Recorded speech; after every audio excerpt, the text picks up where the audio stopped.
My husband Marcus handed me divorce papers with a triumphant smile, ordering me out of his mansion. But he had no idea the $500 million Meridian contract he'd been celebrating all week was actually mine, not his. "Pack your things, Victoria," Marcus said coldly, standing in our Connecticut bedroom with his lawyer beside him. "You have 2 hours to leave my house, his company, his money, 15 years of marriage, and he truly believed everything belonged to him. He thought I was just the pretty wife who played with interior designs while he built his empire with his best friend Brandon. He thought I was nothing, but Marcus had no idea who really closed the $500 million Meridian deal. 3 months ago, I'd been the one in those final negotiations. Me, not Marcus, not Brandon. While they were busy with their egos and their board meetings, I'd been the one Richard Meridian trusted, the one he'd actually signed the contract with. My company, Hayes Design Consulting, held the master contract. Apex Technologies was just the subcontractor, the $500 million win. It was mine. Every single dollar flowed through my accounts first, but I'd let Marcus think he'd won it. I'd smiled and played the supportive wife while he bragged to his friends. I'd stayed quiet while he made plans for his money. Now he was kicking me out because of Brandon. "I know about you and Brandon," Marcus said, his voice filled with disgust. "The hotels.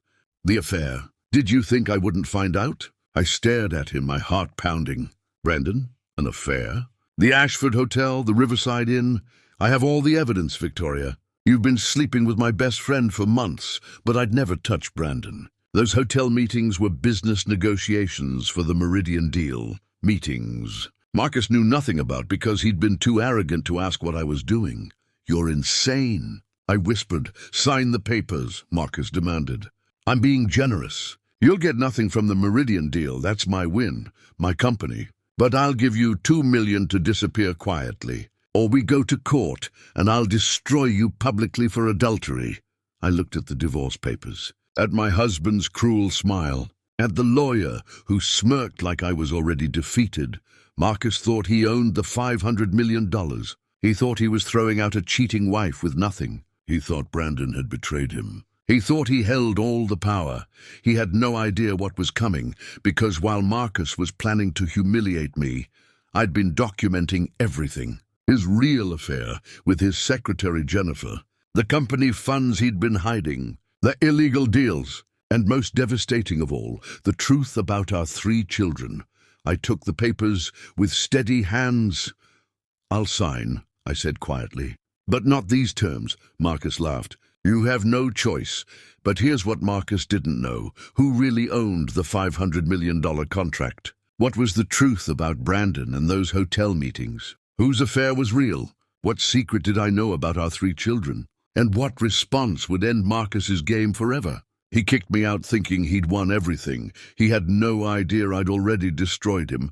72 hours before Marcus handed me those divorce papers, I sat in our Connecticut kitchen drinking coffee and watching him celebrate on the phone. He paced back and forth across the marble floor, his voice loud and excited.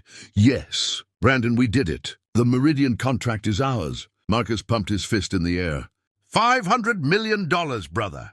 This is everything we've worked for. I sipped my coffee and said nothing. Marcus didn't even look at me. To him, I was just background noise in his success story. Just the wife who looked good at charity dinners and kept his house perfect. But I knew something Marcus didn't know. The Meridian contract wasn't his. It wasn't Brandon's either. It was mine. 3 months ago, Richard Meridian had called me directly. Not Marcus, not Apex Technologies, me. He wanted Hayes Design Consulting to handle the complete interior redesign of his 50 commercial properties across the East Coast. The architecture, the design, the construction management, everything. It was the biggest contract of my career. Marcus had no idea. He thought I just played with fabric samples and paint colors. He didn't know I'd built Hayes Design Consulting into a $20 million company. He never asked about my work, never cared. "Tori, I'm going to the office," Marcus said, finally looking at me. "Brandon and I need to plan how we'll use this money." "Don't wait up tonight." "Sure," I said with a smile. The same smile I'd been wearing for 15 years. He left without kissing me goodbye, without asking about my day. without noticing the legal document sitting right there on the kitchen counter, the Meridian master contract with my signature, not his. My phone buzzed. A text from Brandon Caldwell. "Victoria, we need to talk. Today. It's urgent. Can you meet me at the Riverside Inn at 2 p.m.? Room 447, this can't wait," I frowned. Brandon and I had been working together secretly for months on the Meridian project. He was helping me manage the technical side, the parts that required construction expertise I didn't have. But Marcus didn't know about any of it.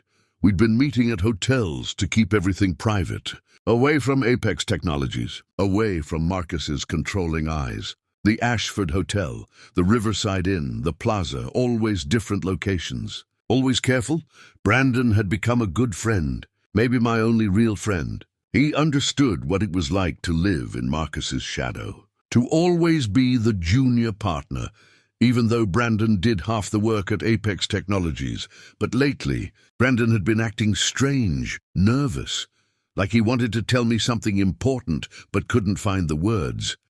I texted back, "I'll be there." 2 p.m. I finished my coffee and looked around the kitchen, at the expensive marble counters Marcus had chosen without asking my opinion, at the designer cabinets he'd bragged about to his friends, at the house he thought belonged only to him. Everything was about to change. I just didn't know how much.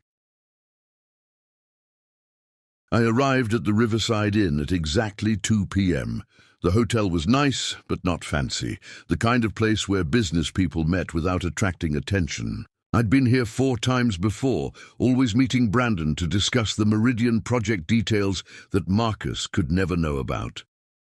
I knocked on room 447. Brandon opened the door immediately. He looked terrible. His eyes were red, and his hands shook as he let me in. "Brandon, what's wrong?" I asked, setting down my purse. He paced across the room like a trapped animal. "Victoria, I made a huge mistake. A terrible mistake." My stomach dropped. "What kind of mistake?" "It's about Marcus." Brandon stopped pacing and looked at me with guilt all over his face. "He knows we've been meeting. He's been tracking both our phones. He thinks—" Brandon's voice broke. "He thinks we're having an affair." The room spun. "What? That's insane." "We're working on the Meridian project. I know that. You know that. But Marcus doesn't." Brandon pulled out his phone and showed me a text message. "He sent this an hour ago. The message was from Marcus. I know everything, Brandon. About you and my wife. The hotels, all of it. You're dead to me." I felt sick. "We have to tell him the truth. About the project. About the contract. That's why I called you here." Brandon sat down heavily on the bed. "But there's more, Victoria. Something worse. What could be worse than this?" Brandon's hands trembled as he pulled out a folder from his briefcase. 2 weeks ago, Marcus asked me to help him with something. He wanted to restructure Apex Technologies, change the ownership papers. He said it was just updating legal documents. So I helped him. I signed papers, but I didn't read them carefully enough. Brandon's voice was barely a whisper. "Marcus tricked me, Victoria. He bought out my entire share of the company for almost nothing. The papers I signed, they weren't just updates. They were a complete buyout." I grabbed the folder and looked through it. Purchase agreements, stock transfers, legal documents that clearly showed Brandon no longer owned any part of Apex Technologies. When did this happen? 6 months ago, right before you started the Meridian negotiations. Brandon looked at me with hollow eyes. Marcus planned this. He knew the big contract was coming. Somehow he knew, and he made sure he'd own everything before it hit, but that didn't make sense. Marcus didn't know about my Meridian contract, unless Brandon, who told Marcus about the Meridian deal. I don't know. But Victoria, there's something else you need to know. Brandon pulled out another document. This one made my blood run cold. It was a private investigator's report, with my name on it, and Marcus's signature at the bottom.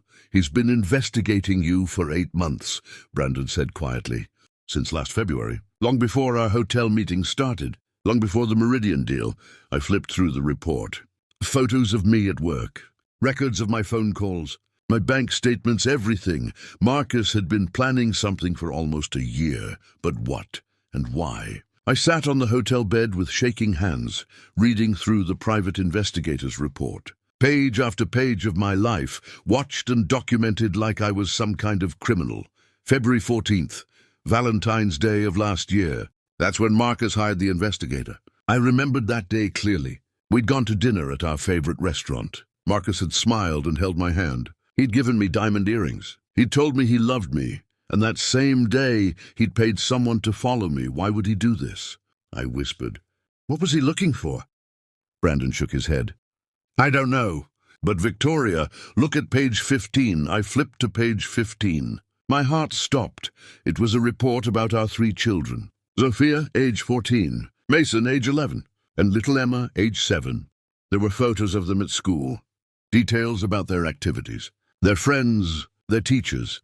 And at the bottom of the page, highlighted in yellow, recommend DNA testing for all 3 children. Wife's behavior patterns suggest possible infidelity during each pregnancy. I couldn't breathe. He thinks they're not his? Keep reading, Brandon said quietly.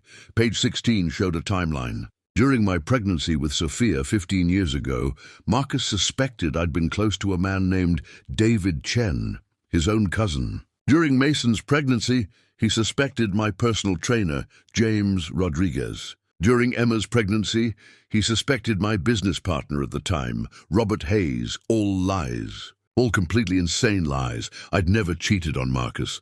Not once in 15 years. Every one of those children was his. But this report twisted everything. Innocent conversations became suspicious meetings. Working lunches became romantic encounters. Late nights at my office became unexplained absences. There's more, Brandon said. Pointing to page 23, this page was about money. My company, Hayes Design Consulting.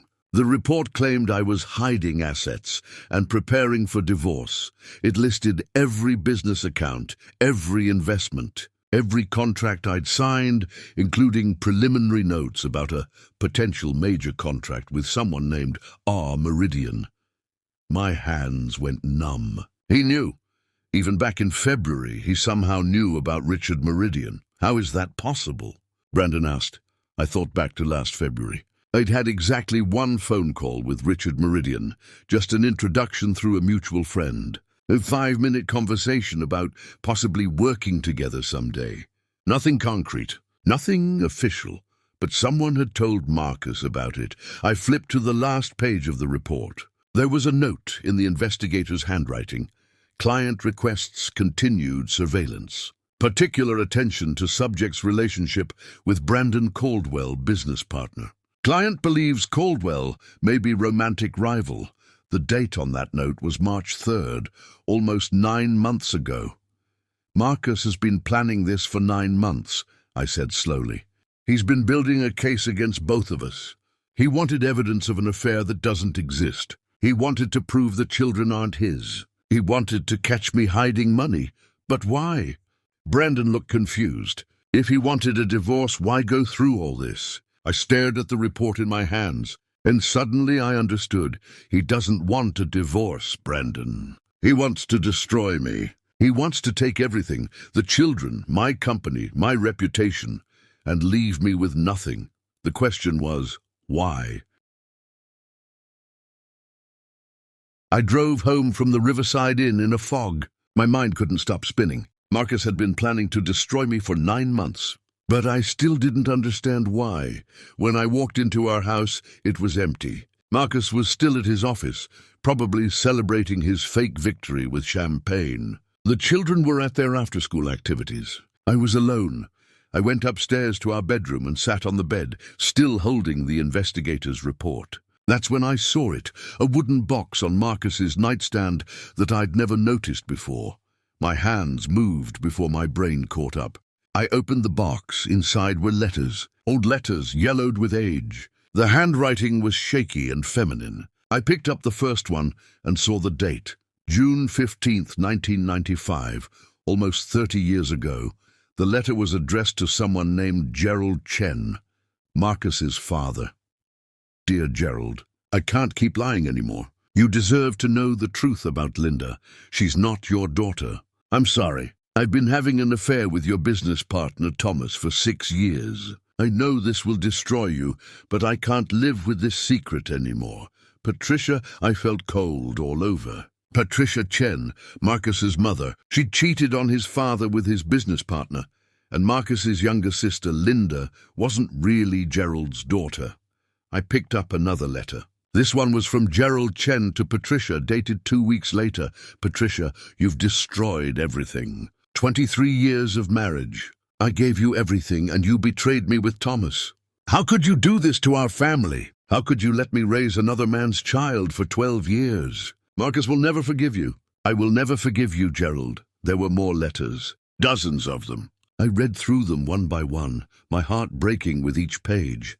Gerald Chen had discovered his wife's affair in 1995 when Marcus was 12 years old. The betrayal had destroyed him. He'd divorced Patricia and cut her completely out of his life. He'd kept Marcus, but sent Linda away to live with relatives because he couldn't stand to look at her. The last letter was from Marcus to his mother. Dated December 2001, Marcus would have been 18 years old. Dad died yesterday. Heart attack. The doctors said it was quick, but I know the truth. You killed him. Your betrayal killed him 6 years ago. His body just took this long to stop working. I will never be like Dad. I will never be the fool who trusts blindly while his wife destroys him. I will never let a woman make me weak. If I ever get married, I'll be smarter than he was. I'll watch. I'll know. And if my wife ever betrays me like you betrayed Dad, I won't just walk away. I'll make sure she loses everything. Don't contact me again. Marcus, I sat there on the bed, holding that letter, and everything suddenly made horrible sense. Marcus wasn't investigating me because he had real evidence of cheating. He was investigating me because he was looking for it, searching for it. Maybe even hoping for it, because deep down, Marcus believed all women were like his mother. All women were betrayers, and he'd spent our entire marriage waiting for me to prove him right. Now he thought he had his proof, those hotel meetings with Brandon. They looked exactly like what his mother had done with Thomas, secret meetings with his business partner.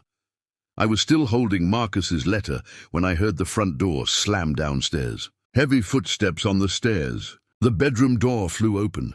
Marcus stood there, his face red with rage. Behind him was a tall man in an expensive suit, clearly a lawyer. And behind the lawyer was someone else, a woman with a camera. What is this? I stood up, still clutching the letters from the box. Those are private, Marcus said coldly. Put them down. Private? These letters explain everything. I held up the letter he'd written to his mother.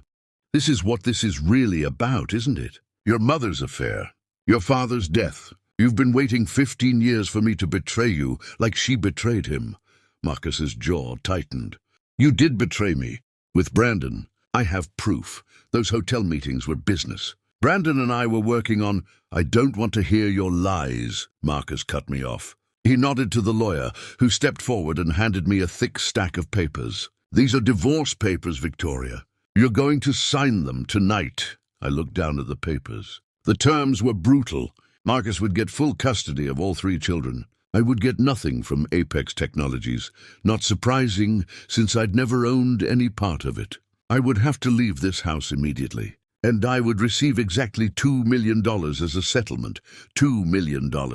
After 15 years of marriage. You must be joking, I said. I'm being generous, Marcus replied. Given that you're an adulteress who's been cheating on me with my business partner. Given that I have evidence. Given that you've humiliated me. The woman with the camera moved closer, filming everything. Who is she? I asked. Documentary evidence, the lawyer said smoothly. Everything that happens tonight will be recorded and can be used in court if necessary.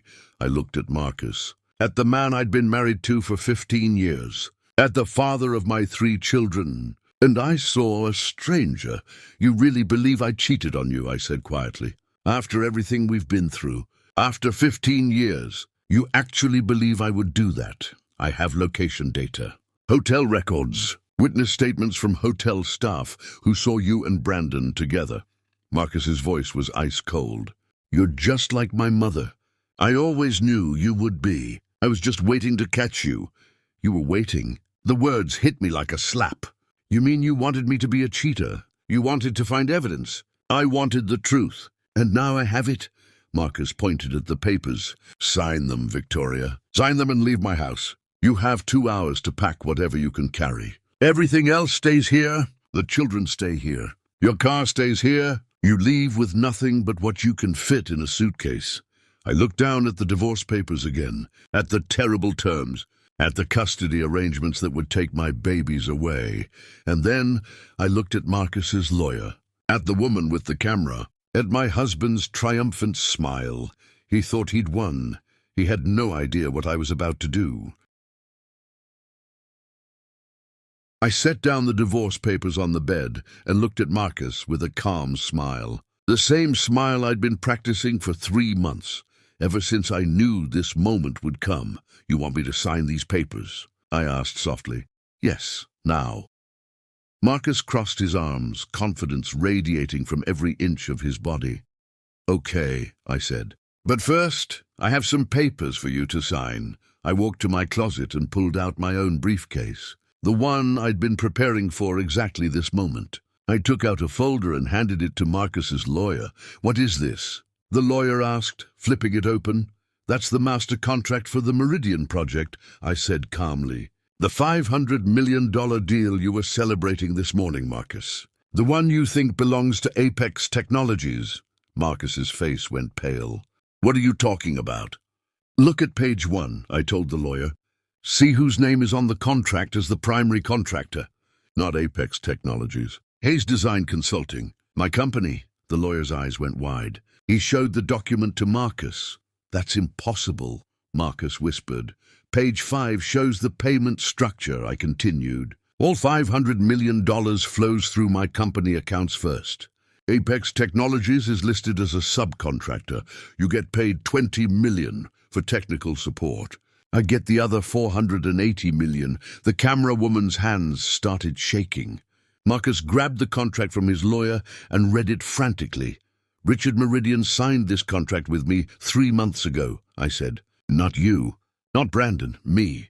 While you were busy investigating me for fake affairs, I was actually working, building my company, closing the biggest deal of my career." "No," Marcus said. "This can't be real. The contract is mine. Brendan was helping me as a private consultant," I interrupted. "That's why we were meeting at hotels. Private business meetings that had nothing to do with Apex Technologies. Nothing to do with you, and definitely not an affair." I pulled out more documents from my briefcase. "These are sworn statements from Richard Meridian, from Brandon, and from every hotel manager confirming our meetings were business only. Professional only, no affair. No betrayal." Marcus's lawyer was reading through everything, his face getting more worried with each page. "But there's more," I said, my voice harder now. "Remember how you investigated me for 8 months? How you hired private detectives? How you tracked my every move?" I handed another folder to the lawyer. "That's evidence of illegal surveillance, invasion of privacy, harassment, enough to get criminal charges filed against you and your investigators." "You're bluffing," Marcus said, but his voice cracked. "Am I?" I pulled out my phone and showed him the screen. "I've been recording everything that happened in this room for the last 10 minutes. You threatening me? You trying to force me to sign unfair divorce papers? You admitting you've been tracking me illegally?" The camera woman looked at Marcus in panic. "Here's what's going to happen," I said, my voice cold and clear. "You're going to withdraw these divorce papers. We're going to court, and I'm going to show a judge everything. Your illegal investigation, your false accusations, your attempt to steal custody of our children based on lies." Marcus's face turned gray. "Victoria, wait." "I'm not finished," I smiled. "Remember those DNA tests you wanted? The ones to prove our children aren't yours? I already had them done. Guess what? All 3 children are biologically yours. Sophia, Mason, and Emma, all yours. Which means you've been planning to abandon your own children based on paranoid delusions." I handed him the DNA results. "Official, certified, undeniable. And one more thing," I said. "While you were busy investigating me, I was investigating you." I pulled out the final folder. "The one that would end everything. Jennifer Hartwell, your secretary. You've been having an affair with her for 2 years. Hotel receipts, text messages, photos. Even a lease for an apartment you've been renting for her in Manhattan, paid for with company funds, which is embezzlement. Marcus grabbed the folder. His hands shook as he saw the evidence. Photos of him and Jennifer kissing, entering hotels together, bank statements showing payments to her apartment. That's not... I didn't. Marcus couldn't form words. You were so busy looking for evidence of my fake affair that you got sloppy with your real one, I said. Every accusation you made against me, you were actually doing it yourself. Classic projection. The lawyer slowly closed his briefcase. Mr. Chen, I think we need to talk privately. Wait, Marcus said desperately.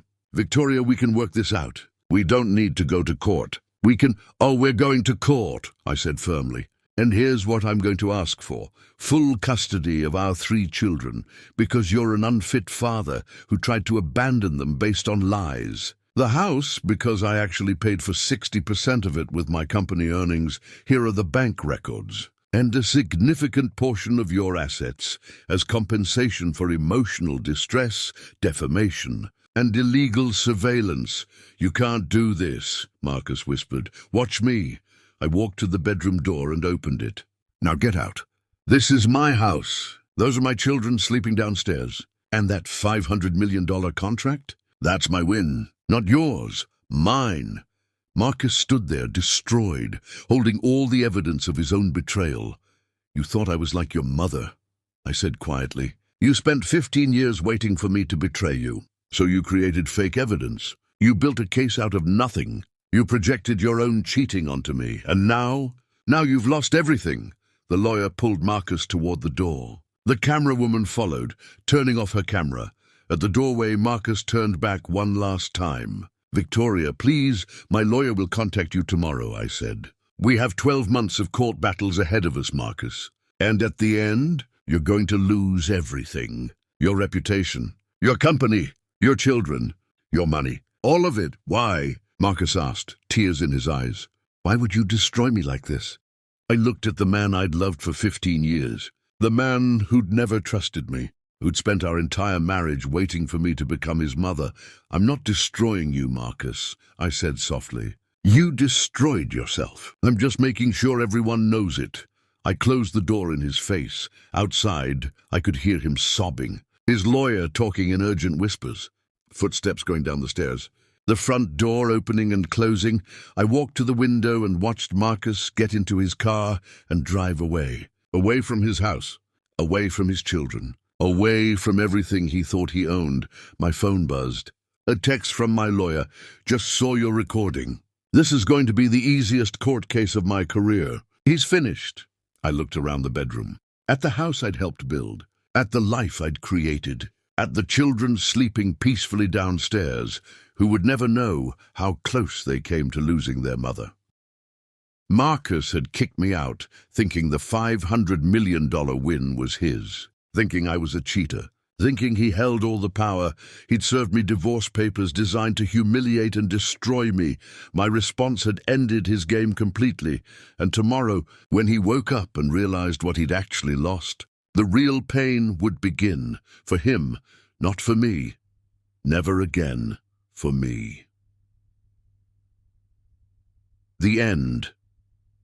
This completes the 6-scene story as requested. The story shows Victoria as the protagonist who actually owns the $500 million Marcus, kicking her out with false accusations. Victoria's strategic response that destroys. Marcus' court battle setup, though not shown. It's clearly stated Victoria will win. Marcus's game ended completely.